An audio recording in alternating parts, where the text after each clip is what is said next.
He insulted me, saying I don't want a kid like you, he smirked. I was shocked to see my dad laughing in a teasing way. Sorry, but I won't be taking care of you. You're in high school now, you can manage on your own, right? He added, I'm running off with my lover, so don't try to contact me again. Right after my mom's passing, my dad skipped her funeral and revealed he was running away with his girlfriend.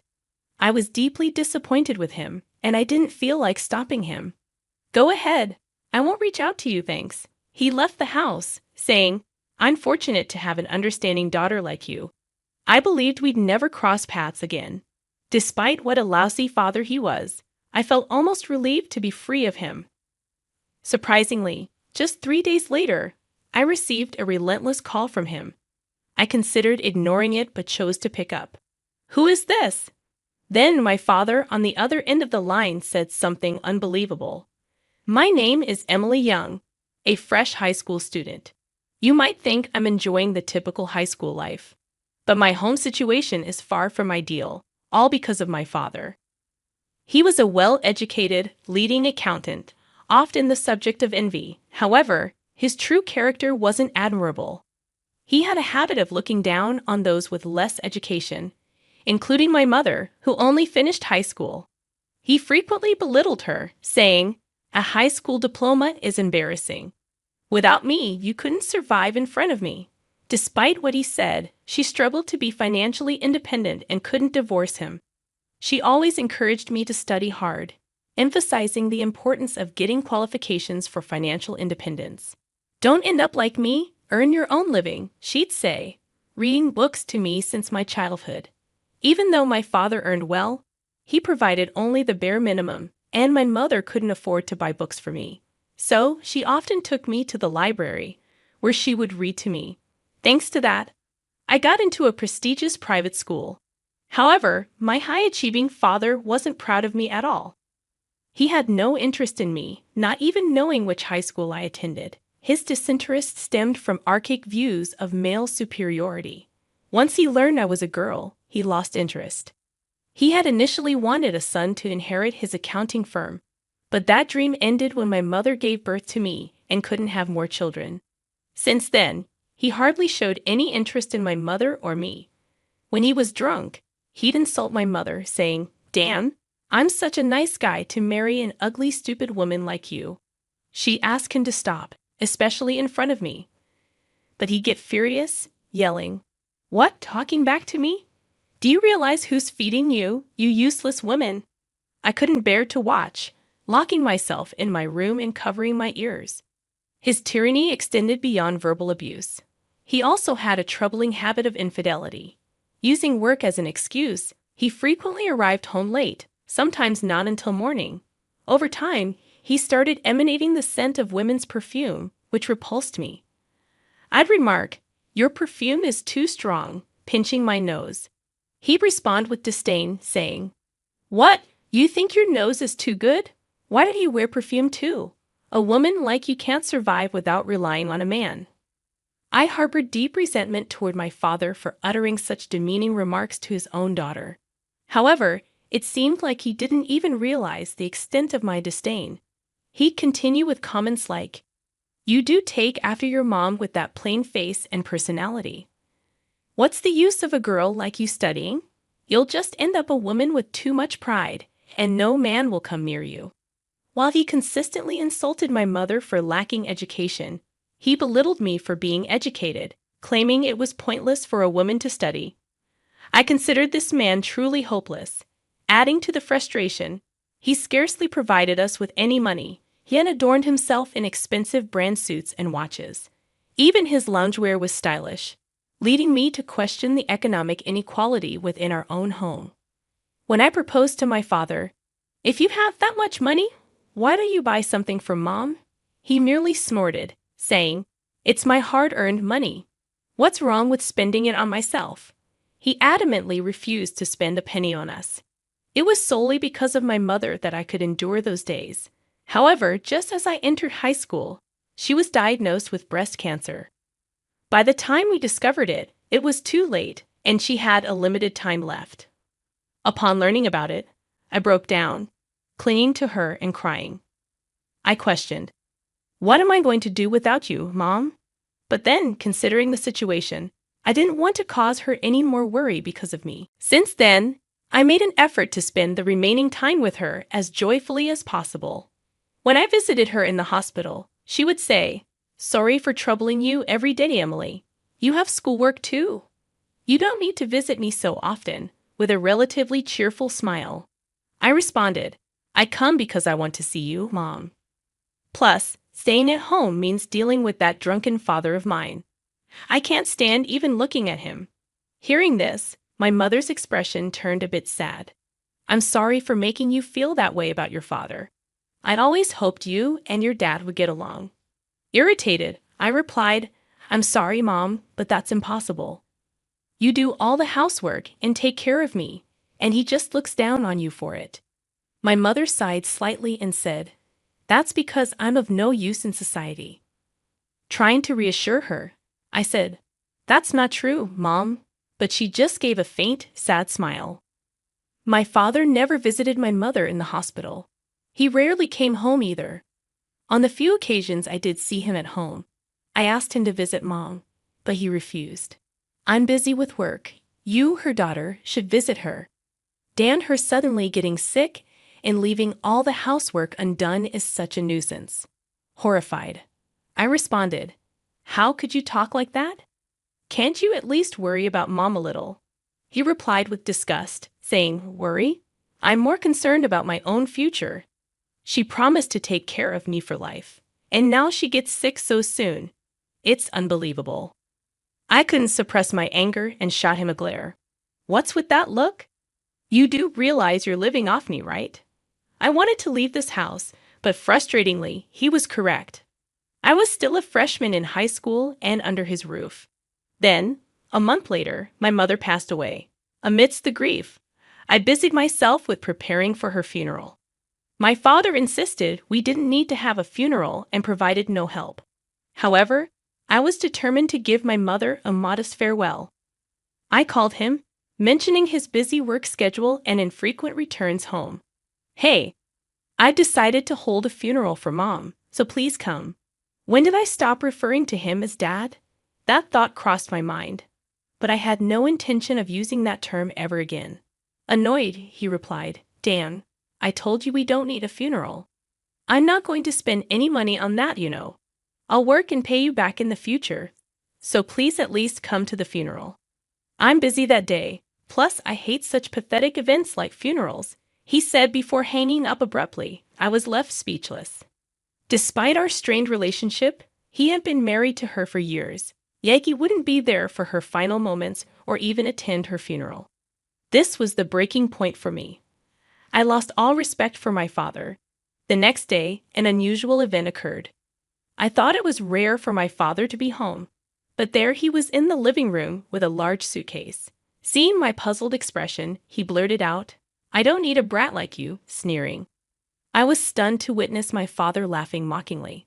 "Sorry, but I'm not going to look after you. You're in high school. You can live on your own, right? I'm eloping with my lover, so don't ever contact me again."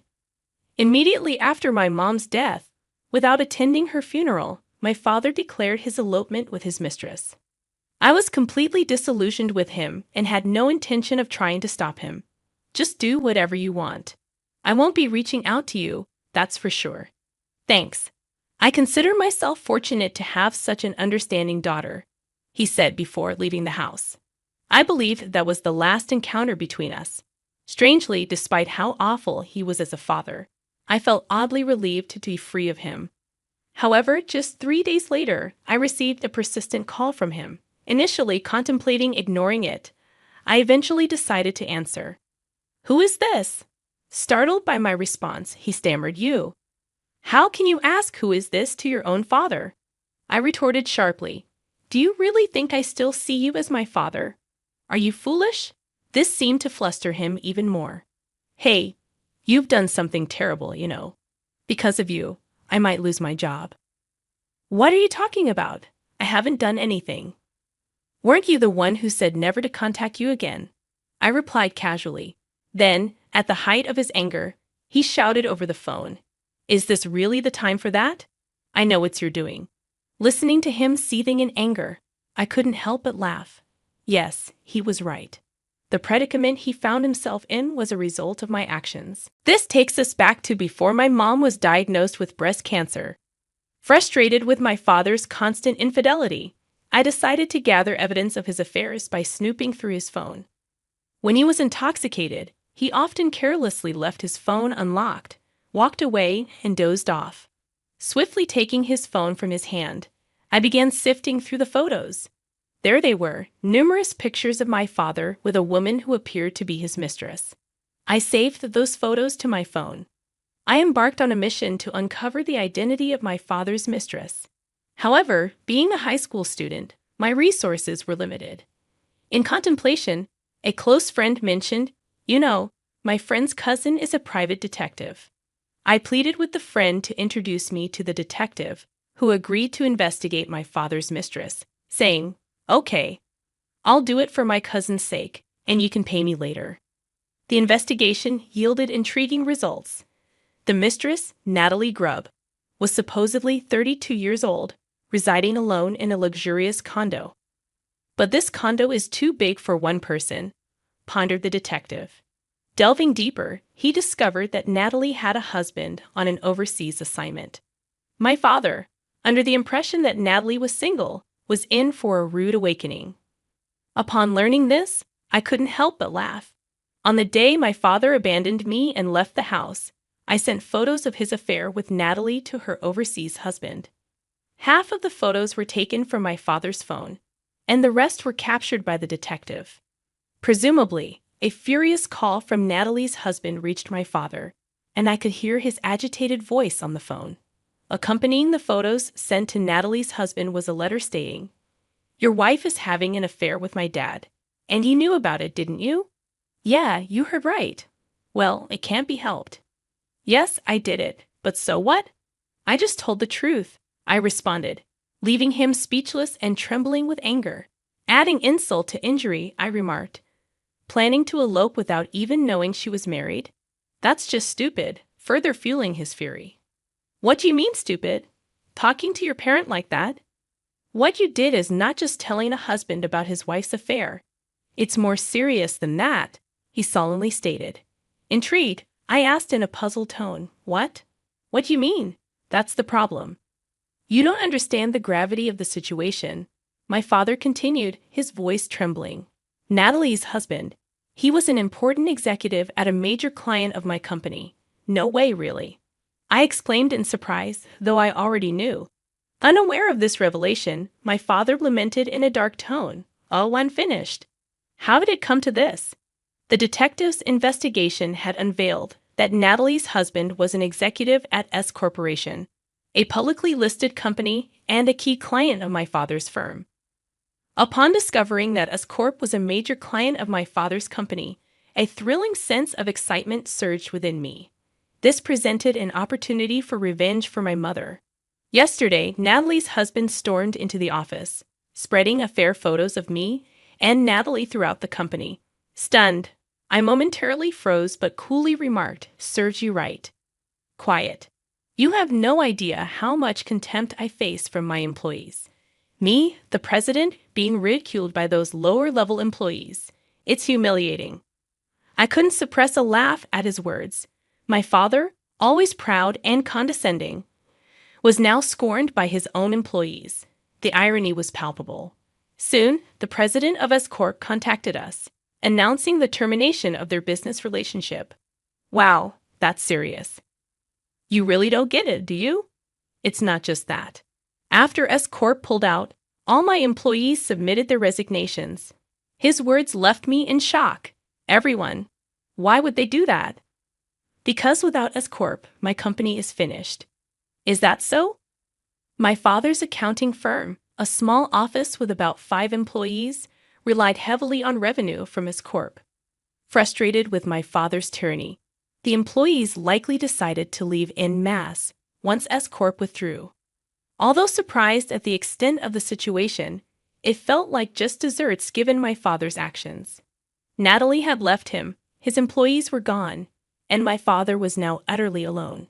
Despite his previous indifference to my mother and me, it turned out he was vulnerable to loneliness, which probably explained his repeated infidelity.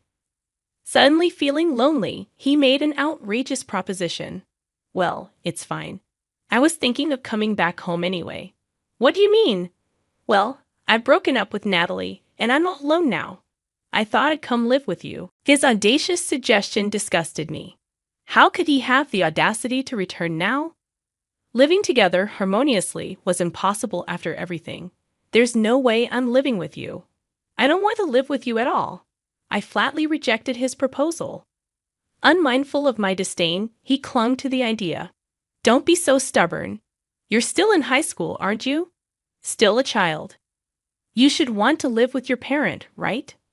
His statement was audacious, especially after claiming I could live on my own because I was in high school. How can he shamelessly say such a thing? Unfortunately for you, I can live just fine without you. In fact, my life would be a mess with you around. So don't you dare come back, I declared, and he grew angry. What are you talking about? That house you're living in is my house. It's only natural for me to return. No matter what you say, I'm definitely coming back. Faced with this reality, I had no choice but to concede. That's true. This house is in my father's name. So, I don't have the right to refuse him. That's true. I reluctantly conceded. Upon hearing my resigned response, he sounded relieved. Right. So from now on, let's live together as a family, just you and me. In response to his cheerful suggestion, I coldly retorted, no, it's fine. I'll be leaving. What? What do you mean? Where are you planning to go? My father asked, surprised. I'm going to my grandparents' house in Nebraska, living with you. No thanks. It's my mom's parents' place. Anticipating my father's potential return to this house after learning about Natalie being married, I had already contacted my maternal grandparents in Nebraska as a precaution. They readily agreed to take me in. My father's parents, much like him, were selfish and unmanageable, so I barely kept in touch with them. Hearing this, my father sounded troubled. Don't say that. We're the only family we have. I'll change my ways. Let's live together, he insisted. But I said, I know what you're up to. You just want me to take care of you, right? You're just worried about being alone and dying alone, I accused him. No, that's not true. Look, you said you want to go to college, right? I'll pay for it. If you don't live with me, I won't pay. Are you okay with that? Faced with his intimidation over the phone, I replied simply, I'm fine with it. What? Don't be so stubborn. Planning to work part-time while attending college. It's hard, you know. Just give up on that idea. As usual, my father belittled me. But I informed him, I have the life insurance money that Mom left me. He sounded completely taken aback. Life insurance? You mean she had a policy? Yes. After my mother passed away, she had made sure I wouldn't struggle financially by taking out a life insurance policy. She had become ill after giving birth to me, and that's when she started worrying about what would happen to me if she fell ill again and left me alone. My father had no interest in me since then, and his infidelity was rampant. She was worried that after she was gone, he wouldn't provide me with enough money for college or even basic living expenses. So she managed with the meager allowance my father gave and did some work from home without him knowing, just so she could pay for the insurance. Wait a minute. Where did the money for that insurance premium come from? She was just a housewife, right? So does that mean she used my money to pay for it? My father, stingy as ever, questioned. If she took out insurance with my money, then I should get the payout, right? I couldn't believe he'd think there's a law for that. But I told him, no, you're wrong. Mom was working from home while being a housewife. She used that money for the insurance. What? My father, who had lived as he pleased, didn't want my mother working outside and never allowed her to even have a part-time job. So she chose work she could do from home and earned a small income without him knowing. Hearing this, he muttered, I've been deceived. She was doing all that behind my back. I couldn't hold back my anger at his words. Deceived. Really? Can you believe it? She struggled so much because you only gave her the bare minimum to live on. All my clothes were bought from auction sites. I never got new clothes. I don't think she ever spent money on herself. He was silent, unable to make a sound. And yet, you were out there splurging on brand-name goods and luxury items, enjoying life alone. You're the worst. But I had to spend on my appearance for work. Those extravagances you're talking about, they were for entertaining clients, he tried to justify. But I wasn't fooled. Sure, there were some client entertainments. But I also knew about the trips and lavish meals he enjoyed with his mistresses, while never giving a single gift to my mother or me. Recalling all this thoroughly disgusted, I said, "That's enough. I've lived with you for over a decade. I know what kind of person you are. Sorry. But don't ever contact me again," I said sharply. Despite my father raising his voice, saying, "Wait," I didn't care and hung up the phone. Following that, it appears my father's company faced rapid bankruptcy. He had been misusing the company's funds for personal gain, relying on revenue from S Corporation. Once the ties with S Corporation were severed, his company swiftly crumbled financially and declared bankruptcy. Post-bankruptcy, job opportunities eluded my father, and his income plummeted. The industry quickly caught wind of rumors about his affair with the wife of an executive at S Corporation, severely damaging his reputation. Despite his pride, my father, unable to offer apologies, struggled in sales and found himself adrift. Eventually, he couldn't meet mortgage payments and had to relinquish the house. Turning to his own parents for assistance proved futile, as they rejected their selfish son. Disowning him, they declared, "He's no longer our son." Socially and financially ruined, having lost home, family, and mistress, my father now lives on the streets. Unaccustomed to failure, he appears mentally fragile and incapable of reintegrating into society. On my part, after my mother's memorial service, I relocated to Nebraska to live with my grandmother, gradually settling into a more stable life. Much like my mother, my grandmother is kind and an excellent cook, providing me with a more comfortable life than my time at my parents' house. During my days off, I visit my mother's grave with my grandmother, savoring Mont Blanc's cake, her favorite. On our way home, my high school life is thriving, and I'm enjoying happy days with friends, attempting to compensate for the challenging times I faced. Yet there are occasions when I miss my mother and find myself shedding tears. Although I believed my grandmother and others were oblivious, it turns out they cared. One day, to my surprise, she brought home a puppy, stating, "I thought it might help ease your loneliness a bit, Emily. You said you love toy poodles, right?" "Yes, I love them. Having a dog has always been my dream," I replied. And my grandmother beamed warmly. Enchanted by the puppy's enthusiastic tail wagging and affectionate licks, I resolved to gradually increase my happiness in this way.